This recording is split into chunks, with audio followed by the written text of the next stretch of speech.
എല്ലാവർക്കും നമസ്കാരം. ഞാൻ ശ്രീകുളത്തൂർ ഗിരീഷ് അഗ്നിഹോത്രി. ശ്രീമദ് ഭാഗവത കഥ കേൾക്കുവാനായിട്ട് എല്ലാവർക്കും സ്വാഗതം. 2-ാം അധ്യായത്തിലേക്കാണ് നമ്മൾ കടക്കുന്നത്. കുമാര നാരദ സംവാദം തുടരുകയാണ്. നാരദൻ പറഞ്ഞു, അല്ലയോ ബാലേ, ഭവതി എന്തിനാണ് ഇങ്ങനെ ദുഃഖിക്കുന്നത്?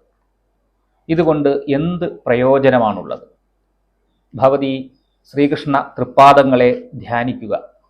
അതോടുകൂടി സർവ ദുഃഖങ്ങളും നശിച്ചു പോകും. കൗരവരുടെ നീചകൃത്യങ്ങളിൽ നിന്ന് ദ്രൗപദിയെയും ശംഖചൂടാദികളിൽ നിന്ന് ഗോപസ്ത്രീകളെയും രക്ഷിച്ച ശ്രീകൃഷ്ണ ഭഗവാൻ എവിടെയും പോയിട്ടില്ല. ഭവതിയെ ഭഗവാൻ പ്രാണനേക്കാൾ അധികം സ്നേഹിക്കുന്നു. ഭവതി ആവശ്യപ്പെട്ടാൽ ഭഗവാൻ നീചന്മാരെ പോലും അനുഗ്രഹിക്കുവാൻ അവരുടെ ഗൃഹങ്ങളിൽ ചെല്ലുന്നു.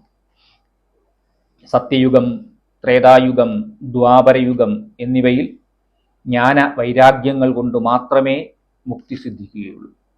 എന്നാൽ കലിയുഗത്തിൽ ഭക്തി ഒന്നുകൊണ്ട് മാത്രം ബ്രഹ്മസായുജ്യം സിദ്ധിക്കുന്നു. ഇതുകൊണ്ടാണ് ചിദ്രൂപനായ ഭഗവാൻ സദ്രൂപയായ ഭവതിയെ സൃഷ്ടിച്ചത്. ചിദ്രൂപനായ ഭഗവാനും സദ്രൂപയായ ഭക്തിയും ചേർന്നാൽ മാത്രമേ സച്ചിദാനന്ദമാവുകയുള്ളൂ.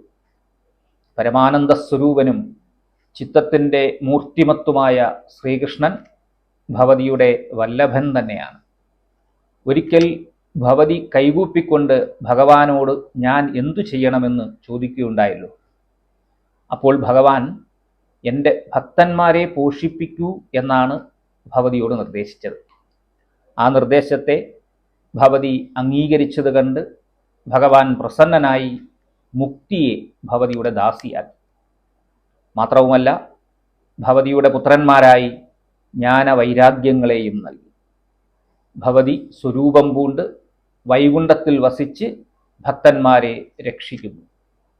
ഈ ഭൂമിയിൽ ഛായാരൂപത്തിൽ വസിച്ച് വിഷ്ണുഭക്തന്മാരെ പോഷിപ്പിക്കുന്നു.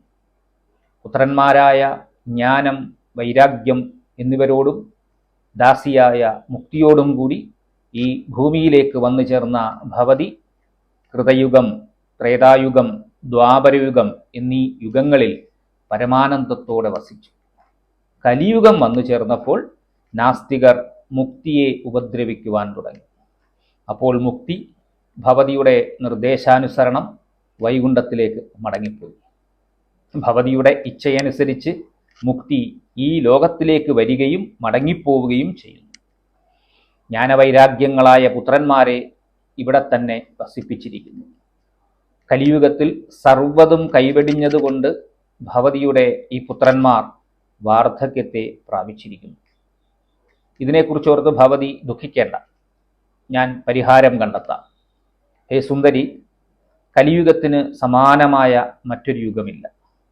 ഞാൻ ഈ യുഗത്തിൽ ഭവതിയെ ഓരോ ഗൃഹത്തിലും ഓരോരുത്തരിലും പ്രതിഷ്ഠിക്കാം. അന്യധർമ്മങ്ങളെല്ലാം വെടിഞ്ഞ് മഹോത്സവത്തോടുകൂടി ഭവതിയെ ലോകത്തിൽ പ്രചരിപ്പിച്ചില്ലെങ്കിൽ ഞാൻ ഭഗവാൻ ഹരിയുടെ ദാസനല്ല. ഈ യുഗത്തിൽ അല്പമെങ്കിലും ഭക്തിയുണ്ടായാൽ പാപികൾ പോലും നിർഭയരായി കൃഷ്ണലോകത്തെ പ്രാപിക്കുന്നു. പ്രേമരൂപിണിയായ ഭക്തി ആരുടെ ഹൃദയത്തിലാണോ വസിക്കുന്നത് അവർക്ക് മൃത്യുവിനെ സ്വപ്നത്തിൽ പോലും ദർശിക്കേണ്ടി വരില്ല. ഭക്തിയുക്തമായ മനസ്സോടുകൂടിയവരെ സ്പർശിക്കാൻ പോലും പ്രേതങ്ങൾ, അസുരന്മാർ തുടങ്ങിയവർക്കൊന്നും സാധ്യമല്ല.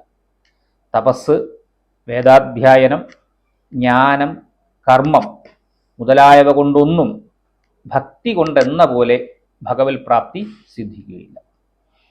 ഗോപികമാർ തന്നെ ഇതിൻ്റെ ഉത്തമമായ ഉദാഹരണമാണല്ലോ. ആയിരക്കണക്കിന് വർഷങ്ങൾ കൊണ്ട് മാത്രമേ മർത്യന് ഭഗവാനിൽ ഭക്തി ഉറയ്ക്കുകയുള്ളൂ. കലിയുഗത്തിൽ ഭക്തി ഒന്നുകൊണ്ട് മാത്രമേ രക്ഷയുള്ളൂ. ഭക്തി കൊണ്ട് ഭഗവാനെ മുൻപിൽ തന്നെ ദർശിക്കാം. ഭക്തിയെ ദ്രോഹിക്കുന്നവർക്ക് ഏത് ലോകത്ത് ചെന്നാലും ദുഃഖം മാത്രമേ ഉള്ളൂ. ഭക്തനായ അംബരീഷിനെ ദ്രോഹിച്ചതുകൊണ്ട് ദുർവാസാവ് മഹർഷി എത്രമാത്രം ദുഃഖിച്ചു. കലിയുഗത്തിൽ വ്രതം, യോഗം, തീർത്ഥസ്നാനം, യാഗം, ജ്ഞാനം കഥാകഥനം മുതലായവ ഒന്നും ഇല്ലെങ്കിലും ഭക്തി ഒന്നുകൊണ്ട് മാത്രം മുക്തി കൈവരിക്കാം. സൂതൻ തുടർന്ന് പറയുകയാണ്, പ്രകാരം നാരദ മഹർഷി തൻ്റെ മാഹാത്മ്യം പറയുന്നത് കേട്ട് ഭക്തിയുടെ ക്ഷീണമെല്ലാം ഇല്ലാതായി. സർവാംഗങ്ങളും പുഷ്ടിപ്പെട്ട അവൾ നാരദമുനിയോട് പറയുകയാണ്, അല്ലയോ നാരദ മഹർഷേ, അടിയൻ ധന്യയായി തീർന്നിരിക്കുന്നു. അങ്ങയിൽ എനിക്കെന്നെന്നും അചഞ്ചലമായ പ്രീതി ഉണ്ടായിരിക്കും. ഞാൻ എന്നെന്നും അങ്ങയുടെ ഹൃദയത്തിൽ വസിക്കും.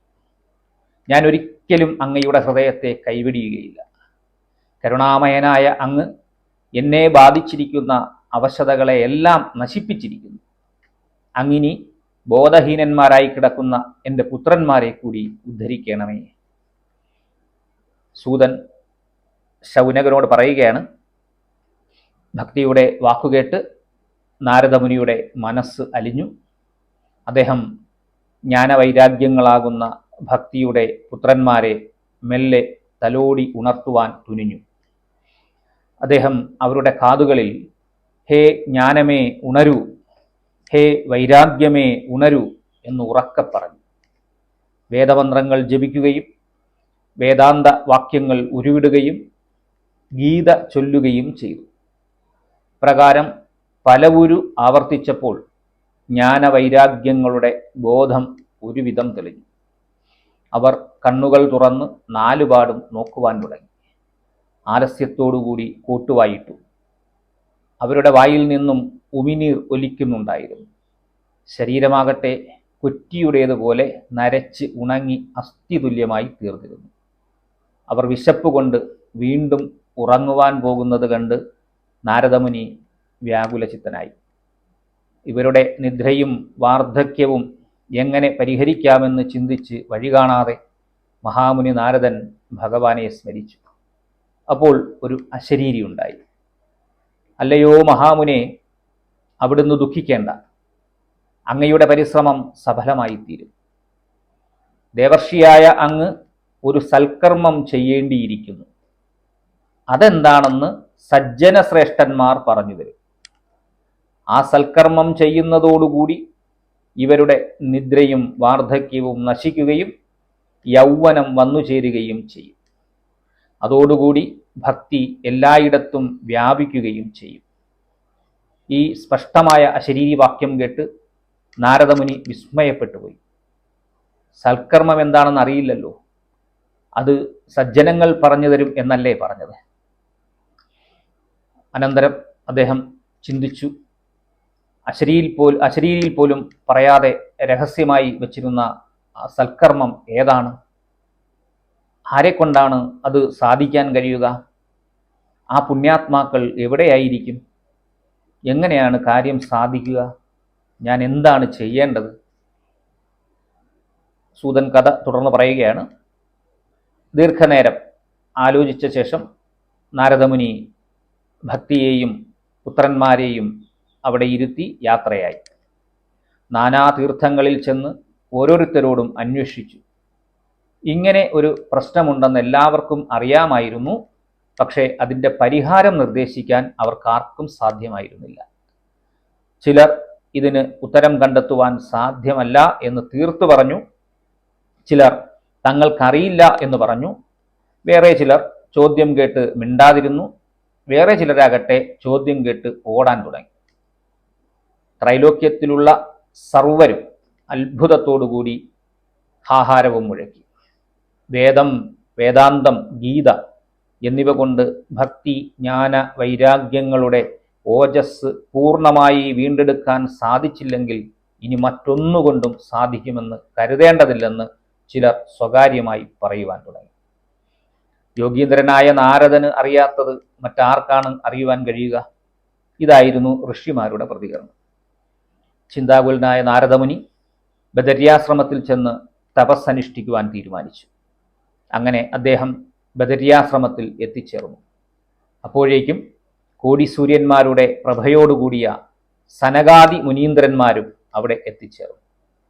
നാരദമുനി സനകാദി മുനീന്ദ്രന്മാരെ പ്രണമിച്ച് അവരോട് ചോദിക്കുന്ന ചോദ്യങ്ങൾ ഇനി അടുത്ത ഭാഗം കാണാം. നന്ദി, നമസ്കാരം.